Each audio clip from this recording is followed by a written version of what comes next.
आप द्वादश ज्योतिर्लिंग का श्रवण कर रहे हैं। छठा ज्योतिर्लिंग श्री भीमेश्वर। ये ज्योतिर्लिंग गुवाहाटी के पास ब्रह्मपुर पहाड़ी पर अवस्थित है। इस ज्योतिर्लिंग की स्थापना के विषय में शिव पुराण में ये कथा दी गई है। प्राचीन काल में भीम नामक एक महाप्रतापी राक्षस था। वह कामरूप प्रदेश में अपनी मां के साथ रहता था।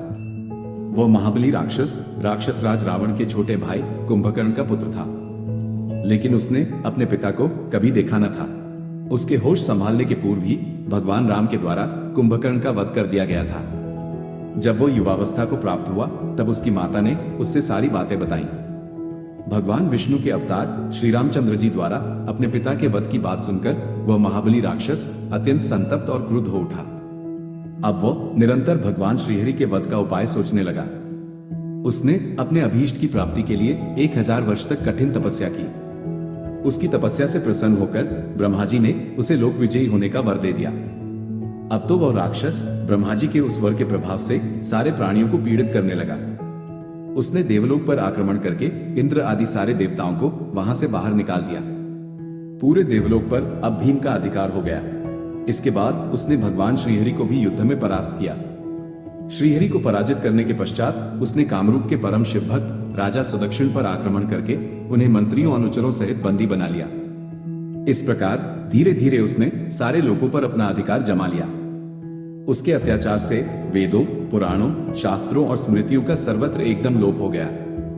वह किसी को कोई धार्मिक कृत्य नहीं करने देता था। इस प्रकार यज्ञ, दान, तप, स्वाध्याय आदि के सारे काम एकदम रुक गए। उसके अत्याचार की भीषणता से घबराकर ऋषि मुनि और देवगण भगवान शिव की शरण में गए और उनसे अपना तथा अन्य सारे प्राणियों का दुख कहा। उनकी यह प्रार्थना सुनकर भगवान शिव ने कहा, मैं शीघ्र ही उस अत्याचारी राक्षस का संहार करूंगा। उसने मेरे प्रिय भक्त कामरूप नरेश सुदक्षिण को भी सेवकों सहित बंदी बना लिया है। वह अत्याचारी असुर अब और अधिक जीवित रहने का अधिकारी नहीं रह गया है। भगवान शिव से यह आश्वासन पाकर ऋषि मुनि और देवगण अपने अपने स्थान को वापस लौट गए। इधर राक्षस भीम के बंदीगृह में पड़े हुए राजा सुदक्षिण ने भगवान शिव का ध्यान किया। वे अपने सामने पार्थिव शिवलिंग रखकर अर्चना कर रहे थे। उन्हें ऐसा करते देख क्रोधोन्मत्त होकर राक्षस भीम ने अपनी तलवार से उस पार्थिव शिवलिंग पर प्रहार किया, किंतु उसकी तलवार का स्पर्श उस लिंग से हो भी नहीं पाया कि उसके भीतर से साक्षात भूतभावन शंकर जी वहां प्रकट हो गए। उन्होंने अपनी हुंकार मात्र से उस राक्षस को वहीं जलाकर भस्म कर दिया। भगवान शिव जी का यह अद्भुत कृत्य देखकर सारे ऋषि मुनि और देवगण वहां एकत्र होकर उनकी स्तुति करने लगे। उन लोगों ने भगवान शिव से प्रार्थना की कि महादेव, आप लोक कल्याणार्थ अब सदा के लिए यही निवास करें। यह क्षेत्र शास्त्रों में अपवित्र बताया गया है। आपके निवास से यह परम पवित्र पुण्य क्षेत्र बन जाएगा। भगवान शिव ने उन सबकी यह प्रार्थना स्वीकार कर ली। वहां वह ज्योतिर्लिंग के रूप में सदा के लिए निवास करने लगे। उनका यह ज्योतिर्लिंग भीमेश्वर के नाम से विख्यात हुआ।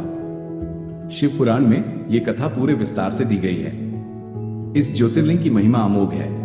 इसके दर्शन का फल कभी व्यर्थ नहीं जाता। भक्तों की सभी मनोकामनाएं यहां आकर पूर्ण हो जाती हैं।